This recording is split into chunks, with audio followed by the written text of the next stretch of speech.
Welcome to the Cork Creative Podcast. With this podcast, we hope to shed some light on the creative work that Cork's artists and business people are doing and to give them a platform to discuss their journey to now, plans for the future and lessons learned. If you would like to learn more, please visit corkcreative.ie. I am Geraldine Hennessy, your host. I am a Technology Enhanced Project Manager for Flux Learning, a digital education company proudly situated in Clonakilty, County Cork, where I live and work. Today I am joined by Stephen Hayes, a budding fine art photographer from Clonakilty. Stephen, a father to two beautiful children, left the stable world of accounting in 2019 to follow his passion for photography and has never looked back. He strives to put a stamp on his native West Cork landscapes. Whilst the rest of us pine for glorious sunny days, Stephen is happy to wake up to misty foggy weather that will evoke that all-important atmosphere that makes his photography so special. Today we discuss his love for the whole photography process, his love-hate relationship with Instagram, evolution of his business, local supports and inspirations, and we get the answer to the ultimate question. So you're very welcome to Cork Creative, Stephen. Thank you very much for having me. It's a huge honour, thank you. We'll start off with your equipment. What kind of camera do you use? What is in your bag? Is it a Canon, Nikon, Sony? Yeah, so I'm currently using a full frame Sony system. So it's a Sony A7R2 with all Sony lenses. I upgraded from Canon last year. It's more of a professional outfit, so if you're going to be professional photography, you might as well have professional gear. So it's expensive, isn't it? Changing gear like that, though. Like there's a lot of money that needs to kind of go out. Yes, especially photography. When I first got into it, the bills just kept rolling in and rolling in. But definitely, when you do make the decision to kind of put the effort into even printing and stuff, I felt that I had to upgrade the gear to get the quality out of the prints. And yes, you do have to invest heavily financially into that. And do you think you'll have to upgrade constantly, like every few years? Or how long do you think you get out of the gear that you have now at the moment? I suppose once, I'm invested in Sony now, so I won't be moving from Sony for a long time. My camera, I have a great relationship with my camera. It does exactly what I need at the moment, so I wouldn't foresee upgrading that for a long time. But you add some lenses, you might add some better quality lenses. That would probably be about it for now. But as in cameras, absolutely not. Does your camera have a name? Like, is it your baby? I hold it around when I'm walking over cliffs and stuff like a baby. Absolutely. But no, I don't have a name now. Maybe just my baby. It is almost part of the family at this stage. Yeah. Have you migrated to mirrorless, or are you going to stay away from mirrorless? Yes. So when I upgraded to Sony are 90% mirrorless now. So yeah, so like you've got your mirror, your DSLRs, and then you've got mirrorless. So I think that's the way most, even Canon and Nikon now, are kind of all moving in that direction anyway. All of their money really has been pumped into their full frame mirrorless bodies now and stuff like that. So it just makes sense. If that's the way the technology is going, you might as well invest heavily in that direction. And how have you found the transition? Have you found it easy enough to move to Sony, or was it just kind of a hard thing to go initially, but you've kind of learned? No, it was really good. Yeah, well, from day one, I could see straight away the quality of the images. Not that I suppose, every photographer has to work on composition, but the quality of the prints has just quadrupled in quality, because like I suppose my aim for when I print is to have that sharpness, because there's a lot of people out there that pixel peep and they want to get right into a picture, and I'm one of those people, and if I go and see an image by a photographer, I go right up to it, which for some photographers probably hate you doing, but I just love being able to see that quality. And upgrading to the system I have now, it doubled the resolution of my camera. It just gave me that quality of printing, and you don't really see it on Instagram and Facebook because it just dilutes the image and stuff like that. But it's when you see it in print, you just see the quality. Yeah. Okay. And then you see your investment coming through then.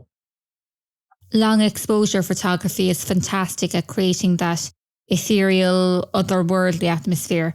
Can you explain what it is to our listeners who might not recognise the term? So when you're exposing for an image, there's three factors you take into consideration, and one of them is your shutter speed.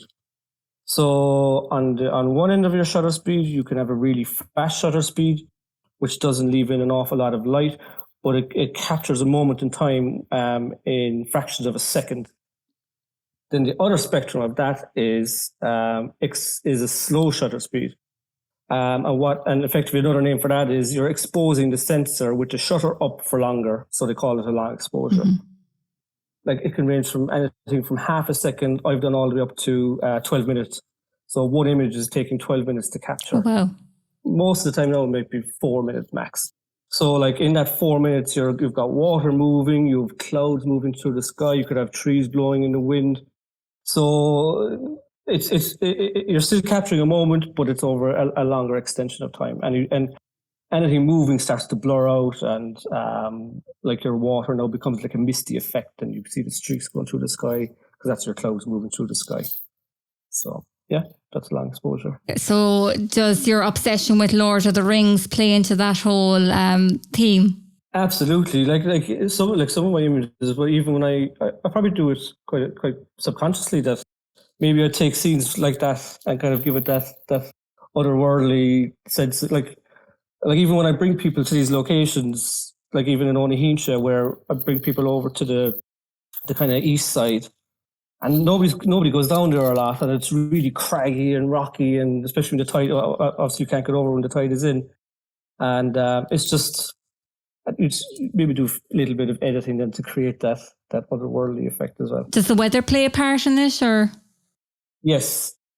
Like when I'm doing workshops, I hope for great weather so that we can just have fun during the day. When I'm actually capturing like images for me to edit and to sell, I'm looking for kind of gloomy or bad weather. So yesterday was, from a photography point of view, was terrible. So it's like mist and fog better for you? Absolutely. I did an image, I think about 2 weeks ago, of Gugambara. I was on my way down to Bantry to deliver a picture, and I only put the camera in the bag because it was raining and misty and yucky.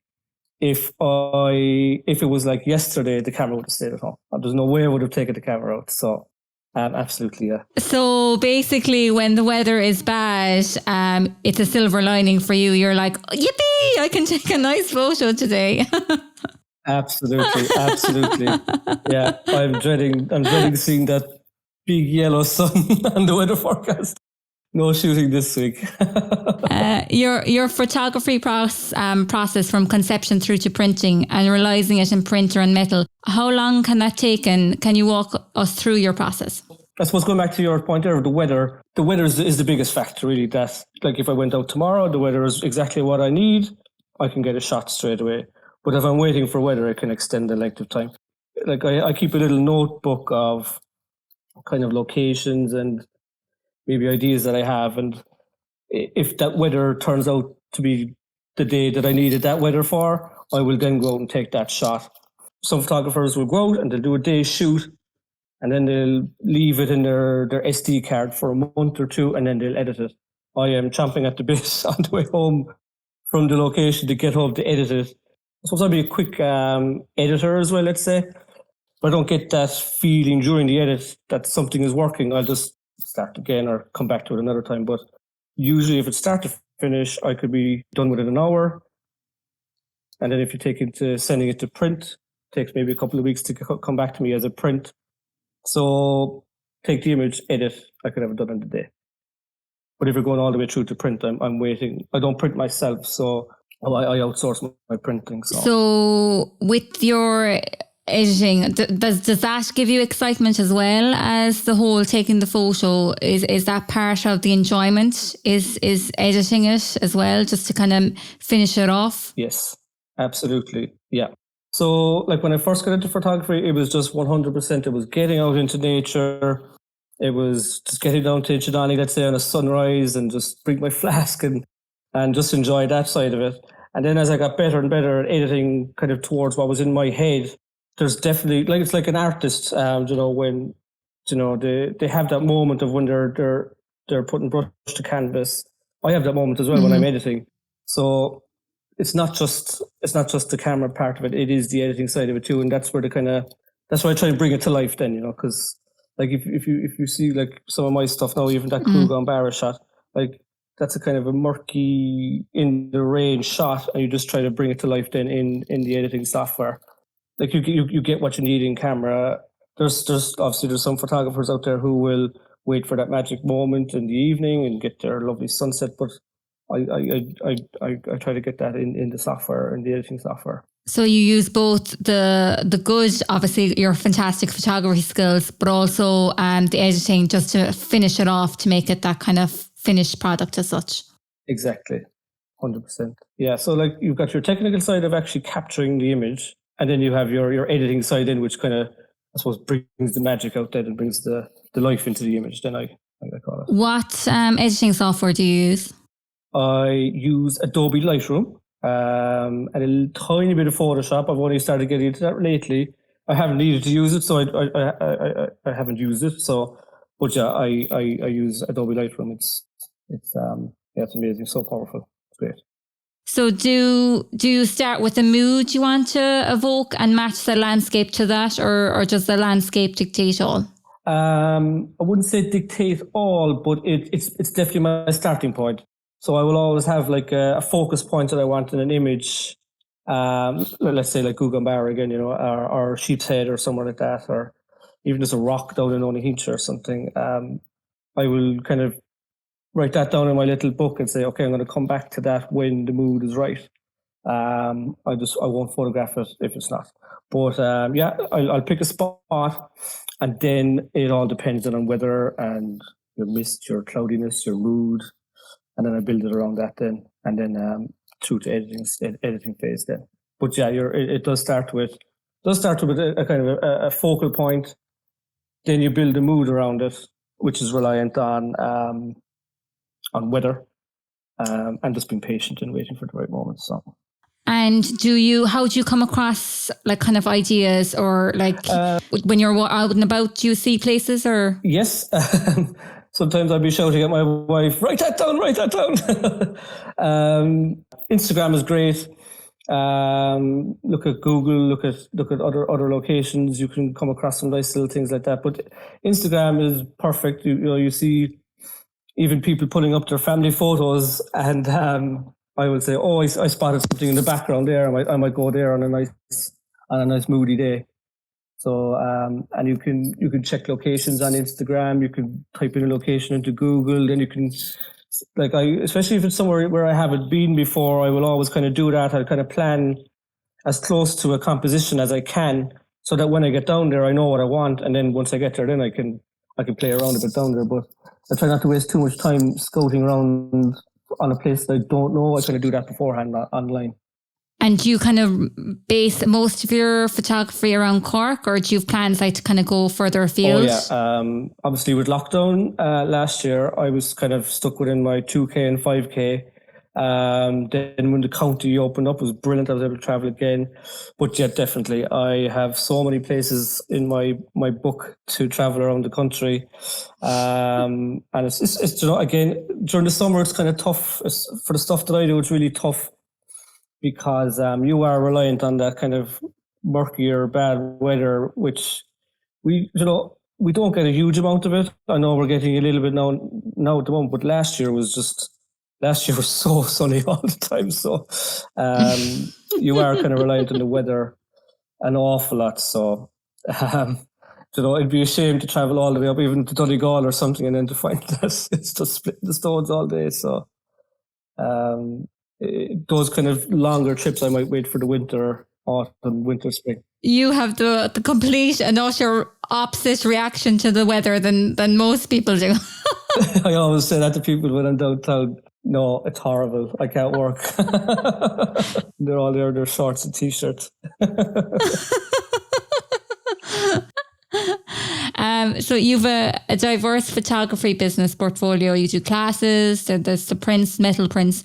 Did you evolve these organically, and how did you come into each? Yeah, absolutely. So at the start, I was just going to focus on limited edition prints and see how that went. And then very quickly, I kind of saw that there isn't a huge amount of photographers. Definitely photographers who are starting out. It's a big risk to put all your eggs in one basket. If you were like a more renowned photographer, you can really go after those limited editions. So I started doing some market research, checking out other photographers, and I saw that they would do both. They do a mix of both. So they do limited editions and then they do open editions. So the open editions effectively are like you can sell as many as you want, and there's no limit. So that's why I evolved into the open editions. The open editions then kind of evolved into the HD metal prints, where I just chatting with my supplier, Strand Framing in Clonakilty. He said that he just showed me a few examples one day. He said it might suit some of my work. Sure, why not? Let's give it a go. So it's effectively the same print file. So it's just printing a different set of papers, just HD metal. I suppose like the first 3 months of my business, I was just selling prints and just doing that. And I kind of worked in an office environment for the last 20 years. So the one thing I really missed was that kind of human interaction, the fun with people, meeting your team every day and stuff like that. And I knew I wanted to kind of do workshops at some stage, but I was probably going to say a year first, but then I just could have said, no, I miss human interaction too much. I'm going to bring it forward. So I brought it forward to April last year. And then of course it all went belly up. So I pushed that out then. I started my workshops then in July. But as a business, you kind of want to have as many revenue streams as you can too. So like if you've got your open edition prints, you've got limited edition prints, and then you bring in your workshops, it just takes the pressure off one side of your business, which is, and especially prints. Like prints are very subjective. People either like them or they don't. They saw that image, they haven't seen that image. So, and plus when you're new, you just have to keep breaking through. So as many strings to your bow as possible is what I needed to do. So yeah. And I love them now. I just love having especially like most people who do these kind of workshops are into photography anyway, and they love it, and they kind of want to bring it on to their next level, or just start out. And they're really into it, and it's just great to see. I suppose it's good to see that passion, and it's kind of almost like you're getting to relive that kind of real passion that people have when they're starting out in anything. You get to experience that a lot when you do the workshops. Absolutely, and especially because I try to bring them through to the long exposure stage in the afternoon, which they're like, some of them are like completely flabbergasted by that they'll be able to do it. And you could see that magic moment when they do a long exposure, and it's just, they just fall in love straight away. They're straight away, send me everything I need to know about this. So I send them links to lenses, filters, everything. So the people that attend your workshops then, Stephen, do you build a bit of a relationship with them? So absolutely. Obviously some of them are people that are already know in Clonakilty and further afield, but some of them are completely new. Like I always tell them to come to me for anything, afterwards, especially if they're going buying gear or anything like that. Some people can get a little stung, just with buying stuff, mm-hmm. or stuff being added into an order that shouldn't be there, or so I always advise them to give me a shout, or even if they are local or coming nearby and they want to go for a shoot, if I'm available, I'll pop out with them. We can go take some pictures together. So friendships formed out of photography. So yeah, definitely. Yeah, you do get to meet some lovely people, and definitely I'm a big believer in carrying that forward, and not just about on the day, Okay. And is there a particular photographer yourself that you would take inspiration from? Yeah, there's a few, but I suppose the one that was my hurrah moment a few years ago was he's a local guy actually. His name is Rowan Riley.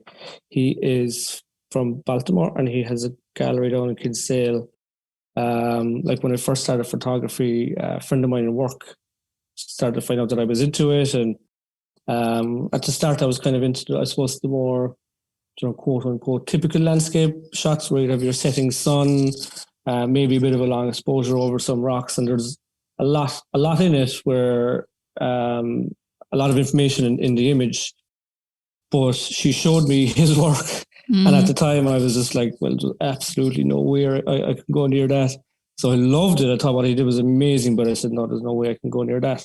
And then once I started to get a bit better, I kind of said, I revisited his work and actually called down to his gallery and stuff and had to chat with him. And he was so nice. And his work then just got me into more and more of the kind of minimalistic style of photography and kind of taking out distractions out of an image, not digitally, but just in the composition, that you try to focus on, kind of draw the eye through to one image or just one subject in an image.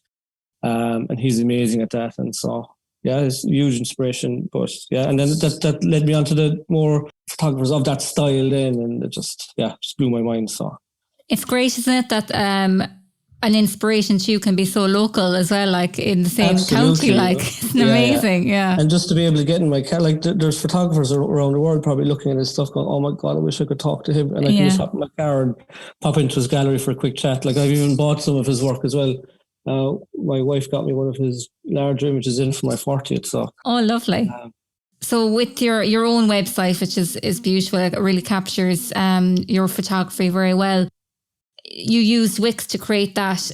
Did you build it yourself, or? I did, yeah, all on my own. I suppose I had made a decision coming to the end of 2019, in mid-2019, to phase out working in accounts to kind of move into full-time probably after Christmas. So I spent probably the month of September working on it. Mm-hmm. And then released it then towards the end of September, coming up to Christmas and stuff like that. But it was so like anything when you're kind of working for yourself, there's a lot of work involved at the start. But on a monthly maintenance, like if I just capture new images in a month, I'll just upload them now.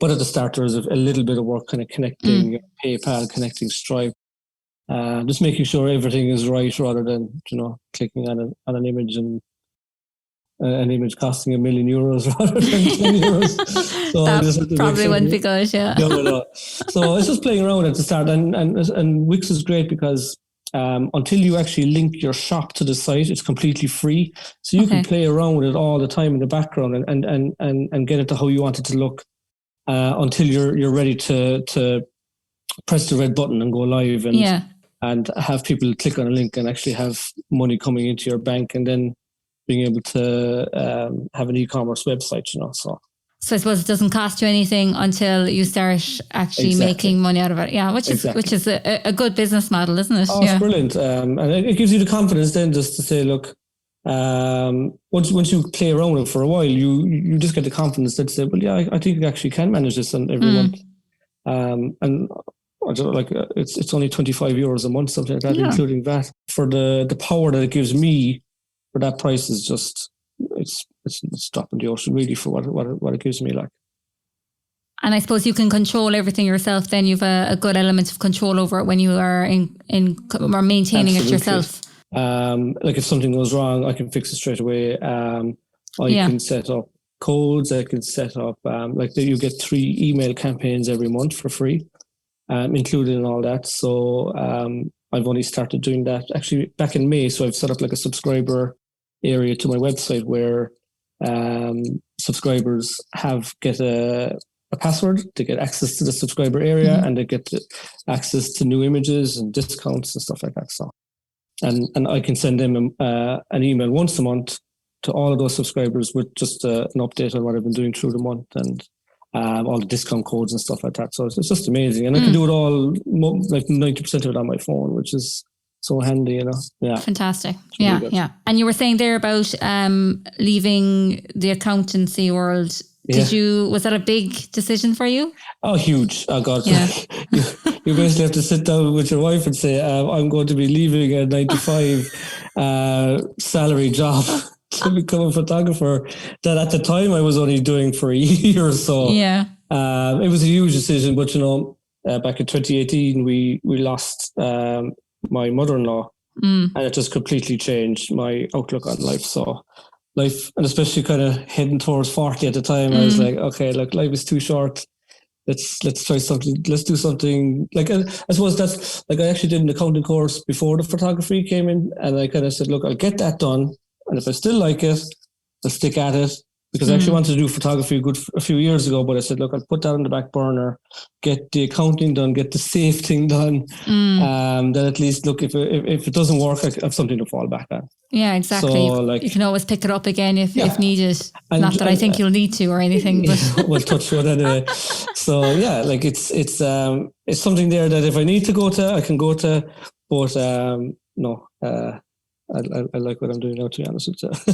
So it was like a pre-midlife crisis. You decided to make a complete drastic change. Pre-COVID crisis. So everyone copied me then the year after, when they were all going, oh my God, I've been working too hard. I need to chill out for a while and spend more time with my family. So, and that's been a huge factor of it too, is spending time with them. It's just amazing. Like, so, like when you do what I do, like you're not flat out all the time, like you might, I try and get out at least once a week if I can on location. That then might turn into maybe a couple of hours of editing. Then, if orders start coming in, you work on that. But like, you're not flat out all the time, So I do get to be more involved at home with the kids and stuff like that. So you've improved the quality of your life whilst also doing something that you love. Exactly. Sounds good to me. Yeah. Well, I think a lot of the time, the hardest thing is just making the decision to change. The actual change itself is fine, but it's just making that end decision. Right, this is what I'm going to do. Yeah, and the fear of the unknown as well is a huge factor. Like, it was my big factor for years. I knew I wanted to change for years, but I kept putting it off, and then. That was it. I said, no, this has to happen now, because I'm loving it. Let's see if we can make a go of it with absolutely no experience behind me. So the joys. Your site has links to Facebook and Instagram. Do you find the visual presentation on Instagram to be an advantage? Yes. So like, it's fantastic. It does, like, it's taken the need for photographers to have a hard copy portfolio running around trying to show places your images were. Like, going back to what we said earlier, like I can go from location to editing to posting on Instagram within a day. And I think I'm at around 3,000 followers now on Instagram. Because of Instagram's and Facebook's rules now, 3,000 followers don't get to see that. Yeah. But a huge amount of people get to see that. And as people say, even if Instagram showed it to 500 people, like, if you walked into a room in a hall with 500 people in the room and just held up your work, you'll be damn glad of that. So the dark side of Instagram and Facebook is that even in the last year, Facebook and Instagram are they're squeezing the life out of kind of creatives, and they're pushing people, everyone towards, all they want you to do now is advertise. Even they barely show it to your followers. They don't show it to anybody outside of your following. So I've seen a lot of people lately, they're just leaving Instagram and they're going over to Twitter, which is kind of the new haven for photographers. So gosh. I think they started on Twitter, left Twitter, went to Instagram. Instagram now got bought out by Facebook. Facebook are now squeezing the life out of it. They're trying to get people to advertise. And during lockdown, I felt I went too much onto the Instagram side, trying to build it up. And once you actually do try to start to play their game, they squeeze the life out of you even more. And they want to give you more. And it's so bad for people's mental health, because then Instagram kind of make it sound like, oh, well, your content is good enough. That's why we're not promoting it. So they want you to promote it by paying for it. And I've done it a couple of times, and you don't get any results out of it, because even myself, when I scroll through Instagram, and I kind of bypass the ones that say sponsored, and everyone does, I think. So it's kind of a losing battle. So in the last few months, I've just decided to look, I'll post what I want when I want, and who sees it, and if not, that's fine. You don't try and think about it too much about the whole, No. It just, I felt my mood, I could be in a bad mood because I didn't reach enough people. I'm like, what am I doing? Like, this is crazy. They're totally after sucking me in here. Like, because like when I first started Instagram, I come from Facebook, and back then it was kind of a Facebook become a nasty place. But when I went to Instagram, people were just so nice, and in those 3 years now, nearly, people have just been lovely, like really transient. So like you do actually build up a lovely community, and you get lovely followers, and you get to engage with people, and they direct message you, and they comment on everything, and you comment on their stuff, and that side was brilliant. I love that. I love meeting new people and stuff like that. But it's just become an advertising haven now, really.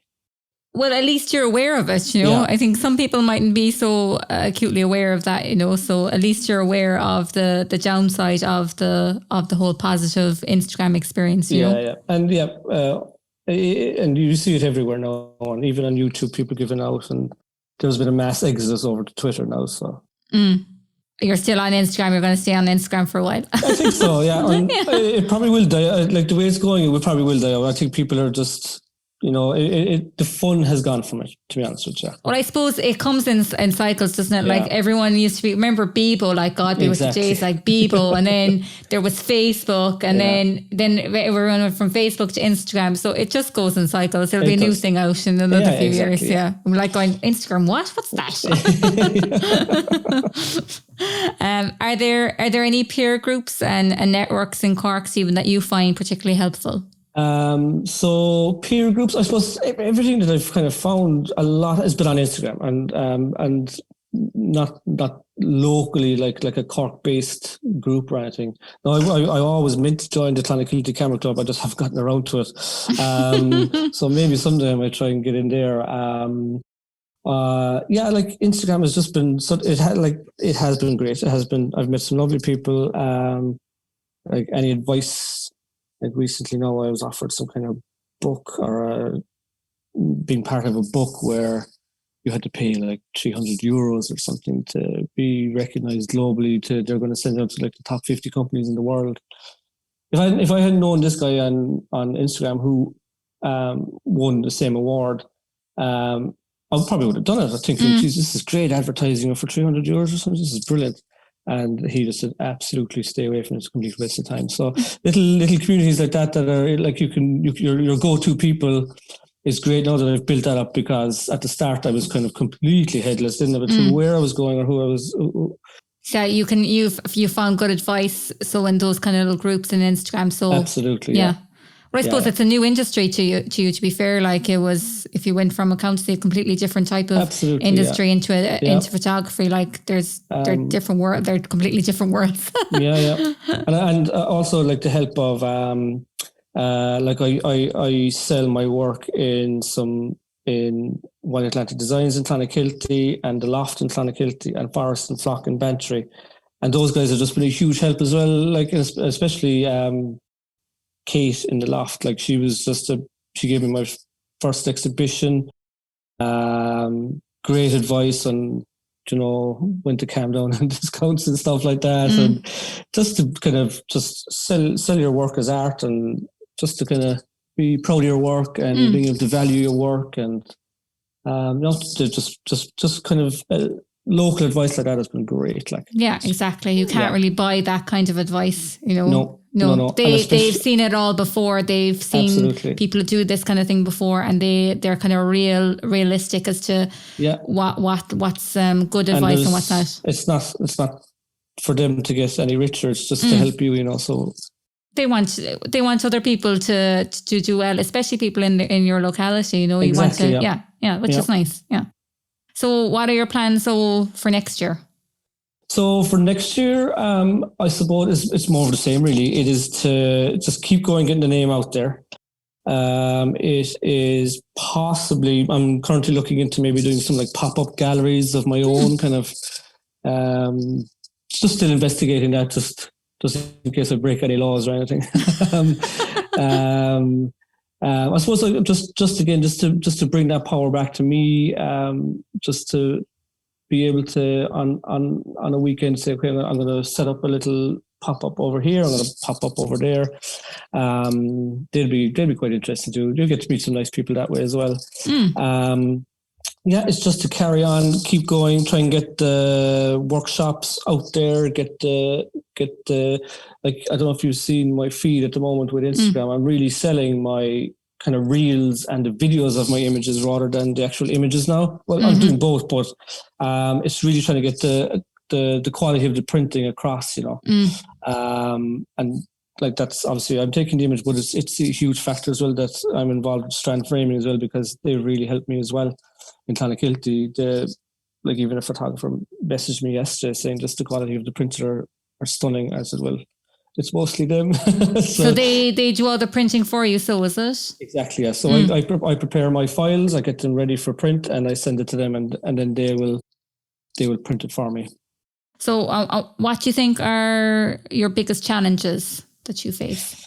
So the challenges, I think, are it's constantly, at the moment, I'm still very, very new in the industry, so it's trying to keep the name getting out there, keeping the cash coming in effectively now, because, you know, you need to get the workshops out there, get the prints out there, and if I get that regular bit back into I suppose that has been a challenge, all right, since I started, is getting used to that, the up and down side of it, because I was so used to that. I said earlier about the salary, you know, you could show up and work for a month and not do anything and still get paid, but at the moment, no, it's kind of, you're sitting here waiting for people to buy your prints. You're sitting here waiting to book in with your workshop. So it's just getting that name out there, getting through the Facebook algorithm and the Instagram algorithm, just to get the name out there, get just regular booking, stuff like that. So I suppose you have to kind of overcome the ups and downs, the troughs and peaks of being just busy. get used to that feeling of, okay, look, I've had a quiet month, and over time that you get to recognize that. And I've got a year behind me now, and I can see already the trends and stuff like that. So I can expect a quiet month maybe in 1 month, and then maybe the month after. But, you know, I suppose, like, and people say, like, geez, a business when they're starting out normally doesn't start to make money until after at least 2 years. So yeah, I'm nearly 2 years in now, so talk to me again in 5 years' time. Yeah. I won't be able to talk to you. You won't be wanting to talk to us little people here anymore in Cork Creation. No. You'll always remember your roots. Absolutely. What piece of technology or software can you not live without then, Stephen? So obviously the camera is definitely vital, but when it comes to where I am now, my editing is 100% Lightroom. There's no way I could go back to the kind of, I was using free software before, just kind of doing the basics now, and it's it's huge. It's my style now, comes through the editing really. So absolutely, it's how you finesse everything. Is absolutely, just and I can prepare my images better for printing, and so much more power. And I suppose there's a lot of the way too is if you know what you can do with editing it, you can capture the picture probably in a lot better way as well. You know, if you know, well, I can do this, and if I just need to get it like this. Yeah, it takes the pressure. Like, it takes the pressure off. No, I try to get as much as I can in camera. Like, obviously, like, number one thing for me is obviously everything has to be sharp and in focus. Because when I bring it into Lightroom, I want to make sure that I don't want to be wasting pixels either. Like, even if your image is not straight in camera and you straighten it in Lightroom, you actually lose pixels that way. So especially when that's fine for let's say Instagram, Facebook, because you only need a small resolution image for that. But if you are printing, pixels are your bread and butter, and you just can't afford to be losing pixels. So you try to get the best photograph possible in camera, and then just finesse it. Yeah, exactly. Yeah. And what piece of advice would you give to other people thinking of setting up in business? Like, what mistakes or good choices did you make that you think could be of benefit to other people starting out? Yeah, well, definitely good choices was I went to the West Cork Enterprise Office. And they started me on my journey of kind of starting to change my mentality about it a bit. Because I remember one of the first meetings I went to, they did like a group session up in Fernhill or something. The guy was asking me, what are your fears? And I was like, well, it was actually, that day was the last day of my employment. So I said, as of today, or the day before was my last day of employment. So I said, as of today, I am unemployed. And he turned around and said, absolutely not. As of today, you're self-employed. So it's just about building up that kind of mentality of, look, this is all in your hands now, and you have to be confident, and you have to get out there and don't be afraid of anything. And they do a great course. It's a Start Your Own Business course. And I would definitely advise anyone thinking about it to do that. It's like a 4-day course over 4 weeks. I think it was only like €80, and they supply like teas and coffees and sandwiches, and you meet some lovely people there. And I met some lovely people there. We still chat on a WhatsApp group. I would definitely advise that. If you are thinking about it though, like I was a bit naive thinking that, okay, I'm starting up my own business. How much can I get? And it was a big fat zero. Unless you were involved in manufacturing or exporting, the Irish government don't give you anything effectively. So it is only for, I had a little bit of savings, a little bit, where I was able to purchase my new camera. I was able to purchase all that gear without having to go into debt. Was huge, because when you're starting out, sales are tiny. And if you have a big, massive loan, when you don't have regular sales, you will eat into your cash very, very quickly. So cash is huge. It is really, to answer. So if you're going to do it, I would probably do it over maybe 2 years, where you could say, okay, in 2 years' time, I'm gonna do it, or even start it while you're still employed or fully employed. Get your savings in the background. Do like some College of Com do great courses as well. They do like Start Your Own Business courses. I would definitely do something just in relation to business, just being able to manage your business, being able to price up your products, price up anything like that. Because if you're going in there kind of clueless, people can take advantage of you, and you more than likely work for free effectively, because you might end up where your costs are higher than your sales. So just do some little courses like that. They're like 4 to 8 week courses in the College of Com. They're, I think, about €100 max each. Just be able to manage your business yourself, because like when you become self-employed, you're the CEO, you're the marketing manager, you are the CFO, you are all of the above. You are the guy cleaning out, the toilets as well. You know what I mean? So you are everything. You are everything. So if there's, I see a lot of people where they just dump a bag of receipts on the accountant's desks and say, sort that out. And it's just, no, like you need to know your business, like if you want to make a living from it, really, unless you have a business where the cash is just flowing in the door. But otherwise, if you have to work at your marketing, if you have to work at sales, you really need to earn those sales. You want to know a bit about the business behind it too. Now, one of the most important questions, Stephen. Yeah. Which is your favourite, Star Wars or Lord of the Rings? Oh, that's a tough one. No, I'll probably have to go with Star Wars, I'd say. That's the most important question. Yeah, thank you. Thanks, Stephen. Thanks for taking the time to chat to us today on the Cork Creative Podcast. If you'd like to learn more about Stephen and his work, you'll find information and web links at the Cork Creative website.